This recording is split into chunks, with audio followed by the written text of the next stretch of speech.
नमस्कार, मी वृषाली पाटील बातमीपत्रात आपलं स्वागत करते। या बातमीपत्रात आपण आढावा घेणार आहोत प्रत्येक जिल्ह्यातल्या घडामोडीचा। अर्थात आपण पाहणार आहोत 36 जिल्ह्यातल्या 50 महत्त्वाच्या बातम्या। नांदेडमध्ये काकडा फुलावर बुरशीजन्य रोगाचा प्रादुर्भाव, शेतकऱ्यांना करावी लागते महागडी औषध फवारणी, बदलत्या वातावरणाचा पिकांना बसतोय फटका, शेतकरी संकटात। वाशिम शासकीय खरेदी केंद्रावर हमीभावाने सोयाबीन खरेदी अगदी संथ गतीने सुरू। 32,000 नोंदींपैकी 8,000 शेतकऱ्यांची सोयाबीन खरेदी। 3 दिवसात 24,000 शेतकऱ्यांची खरेदी कशी होणार हा प्रश्न। अमरावती कृषी उत्पन्न बाजार समितीत हमीभावापेक्षा कमी दराने तुरीची खरेदी। नवीन तूर बाजारात येताच दरात घसरण, तूर उत्पादक शेतकरी अडचणीत। टोमॅटोची आवक वाढल्याने मोठ्या प्रमाणात दर घसरले। नाशिक बाजार समितीतील टोमॅटोकडे शेतकऱ्यांची पाठ। टोमॅटोला प्रति किलो 8 ते 10 रुपये दर। नंदुरबार जिल्ह्यात वाढत्या उष्णतेमुळे पपई उत्पादकांची डोकेदुखी वाढली। उष्णतेपासून फळं वाचवण्यासाठी कागदी आच्छादन लावायला आता सुरुवात। उत्तर भारतात पपईची मागणी वाढल्याने पपईला 17 ते 20 रुपये प्रति किलोचा दर। राज्यात 51 लाख टन साखर उत्पादकांची नोंद, तर गाळप साखर उत्पादन उतार्यात कोल्हापूर अव्वल क्रमांकावर।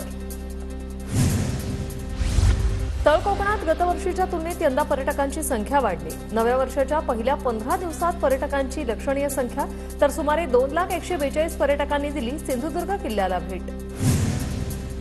सिद्धेश्वर प्राथमिक आरोग्य केंद्रात बाह्य रुग्णालय सुरू होणार। हिंगोलीत आरोग्य विभागाकडून TV9 मराठीच्या बातमीची दखल। 2 ते 3 दिवसात बाह्य रुग्णालय सुरू करून सेवा देण्याच्या सूचना। चंद्रपूरच्या महानगरपालिकेच्या अतिक्रमण हटाव मोहिमेविरोधात व्यापारी आक्रमक। वाहनाखाली झोपून व्यापाऱ्यांकडून निषेध, जाणीवपूर्वक कारवाई केली जात असल्याचा आरोप।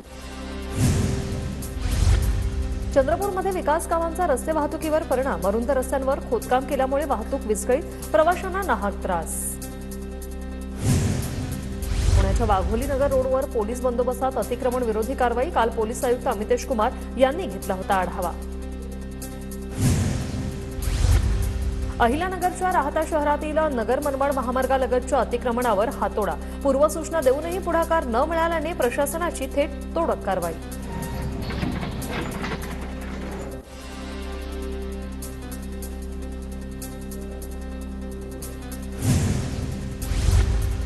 मालेगाव शहरातील उघडे मॅनहोल बनले मृत्यूचे सापळे। महापालिका प्रशासनाचं मात्र सपशेल दुर्लक्ष। प्रशासन मृत्यूची वाट पाहतंय का, नागरिकांचा सवाल। भूमिगत गटार योजनेच्या कामांनंतर मॅनहोल उघडेच। वाशिममध्ये भविष्यात पाणी टंचाईची शक्यता। लोकसंख्या मोठी, मात्र पाणी साठवण क्षमता कमी असल्यानं ही अडचण। त्यामुळे यावर एकबुर्जी प्रकल्पाची साठवण क्षमता वाढवण्यासाठी उपाययोजना करण्याची गरज। नागपूर रेल्वेत प्रवाशांचे मोबाईल चोरणारी आंतरराज्यीय टोळी गजाआड, 5 आरोपींना अटक। 6 गुन्हे उघडकीस, नागपूर रेल्वे पोलिसांची कारवाई। पुण्यात वाहनांची चोरी करणारा सराईत चोरटा जेरबंद। तब्बल 1,40,000ची चोरीची वाहनं जप्त। लोणीकांत पोलिसांची कारवाई। सांगलीत बनणाऱ्या ड्रग्सची मुंबईत विक्री। गुजरात, सांगली आणि मुंबई असा ड्रग्सचा अँगल समोर। ड्रग्ज रॅकेट उद्ध्वस्त करण्यासाठी पोलिसांचा तपास अगदी सुरू। परभणीच्या गंगाखेडमधील डोंगर पिंपळा गावात गावगुंडाकडून ग्रामपंचायत कर्मचाऱ्याला मारहाण। मारहाणीचा व्हिडिओ सोशल मीडियावर व्हायरल। मारहाण करणारे आरोपी अद्याप मोकाटच। अकोल्याच्या अकोटमध्ये पोलीस कर्मचाऱ्याला लाच स्वीकारताना रंगेहात अटक। दहीहंडा ते दर्यापूर या रस्त्यावर एसीबीची कारवाई। प्रफुल्ल जनार्दन दिंडोकार असं लाचखोर पोलीस कर्मचाऱ्याचं नाव। ज्ञानराधा मल्टीस्टेट फसवणूक प्रकरणात आरोपींना कोठडी। सुरेश कुटेंसह 4 जणांना 1 फेब्रुवारीपर्यंत पोलीस कोठडी। 39 कोटी रुपयांची फसवणूक प्रकरणी 2 गुन्हे दाखल। पुण्याच्या चाकणमध्ये खंडणीसाठी अपहरण करून चोरी करणाऱ्या टोळीला अटक। एका प्रवासी पाहून चाकूच्या धाकाने निर्जनस्थळी नेऊन आरोपी लुटमार करत होते। पोलिसांकडून लोखंडी कोयत्यासह 2 लाखांचा मुद्देमालही जप्त।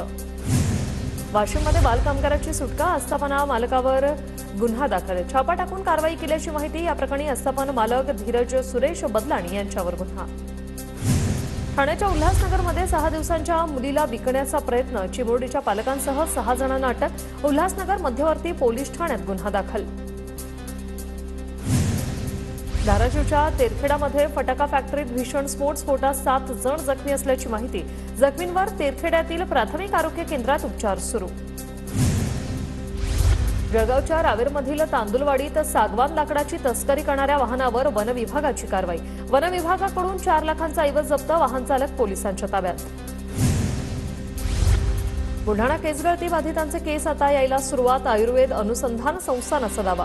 मात्र टक्कल पडलेल्यांकडून नजर कमजोर झाल्याची तक्रार. तात्काळ निदान करण्याची मागणी.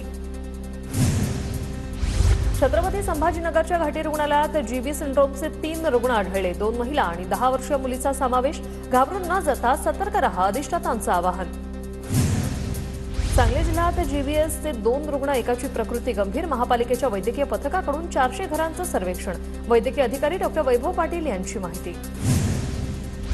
जीबीएस आजाराचे 2 संशयित रुग्ण हे लातूरमध्ये आढळले. रुग्णांवर विलासराव देशमुख शासकीय वैद्यकीय रुग्णालयात उपचार सुरू. नागरिकांना काळजी घेण्याचं आवाहन. धाराशिवमध्ये माणकेश्वराच्या पुरातन महादेव मंदिरातून लक्ष्मी मंदिराकडे रस्ता येण्याच्या मागणीसाठी उपोषण सुरू. मागण्या मान्य होईपर्यंत उपोषण मागे न घेण्याचा इशारा. पुण्यातील खडकवासल्यात एसटी दरवाढी विरोधात राष्ट्रवादी काँग्रेसच्या शरद पवार गटाचं आंदोलन. दरवाढ करणाऱ्या महायुती सरकार विरोधात कार्यकर्त्यांची जोरदार घोषणाबाजी. जालन्याच्या वडीगोद्री गावात मराठा आंदोलक आक्रमक. जरांगेंच्या समर्थनार्थ धुळे सोलापूर महामार्ग अडवण्याचा प्रयत्न. अंबाजोगाई तालुक्यातून जाणाऱ्या शक्तीपीठ महामार्गाला शेतकऱ्यांचा विरोध. 5 ग्रामपंचायतींचं उपजिल्हाधिकाऱ्यांना निवेदन. सुपीक जमिनीसह अनेक गावं बाधित होणार. चंद्रपूरच्या बल्लारपूरमध्ये राष्ट्रीय महामार्गावरील अपघातप्रवण क्षेत्रावर दुरुस्ती न केल्याने वंचित बहुजन आघाडी आक्रमक. नागरिकांच्या तक्रारींचं संकलन करून वंचितची पदयात्रा. धाराशिवच्या उमरग्यात कृषी उत्पन्न बाजार समितीच्या निवडीमध्ये महाविकास आघाडीला धक्का. उमरगा कृषी उत्पन्न बाजार समितीवर महायुतीचा झेंडा. सभापतीपदी भाजपचे बसवराज कस्तुरे तर उपसभापतीपदी शिवसेनेचे विजयकुमार माने यांची बिनविरोध निवड. तुळजाभवानी मंदिरात सुरू असलेल्या जतन आणि संवर्धनाच्या कामात पुरातत्व विभागाकडून मनमानी होत असल्याचा पुजाऱ्यांचा आरोप. 6 फेब्रुवारीला लाक्षणिक आंदोलनाचा इशारा. तर मंदिराचं काम जलद गतीने करावं, मुख्यमंत्र्यांना निवेदन.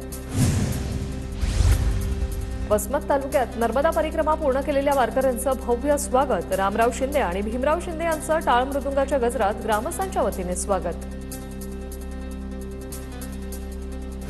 नाशिकच्या रामकुंड परिसरात मौनी अमावस्येनिमित्त भाविकांची गर्दी. हजारो भाविक गोदा स्नानासाठी रामकुंडावर दाखल.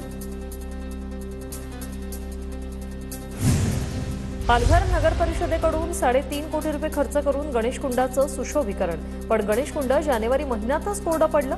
माघी गणपतीचं विसर्जन कुठे करायचं? गणेश भक्तांपुढे समस्या. वर्ध्यातील समुद्रपूर तालुक्यातील गिरड गावात महाअन्नपूर्णा खत निर्मिती प्रशिक्षण. मगर संग्रहालयाच्या वतीने शेतकऱ्यांसाठी खास प्रशिक्षण. हिंगोलीच्या वसमतमधील कुडाळा येथे दूध उत्पादक शेतकऱ्यांचा मेळावा संपन्न. मेळाव्यात दूध उत्पादनाच्या वाढीबाबत शेतकऱ्यांना मार्गदर्शन.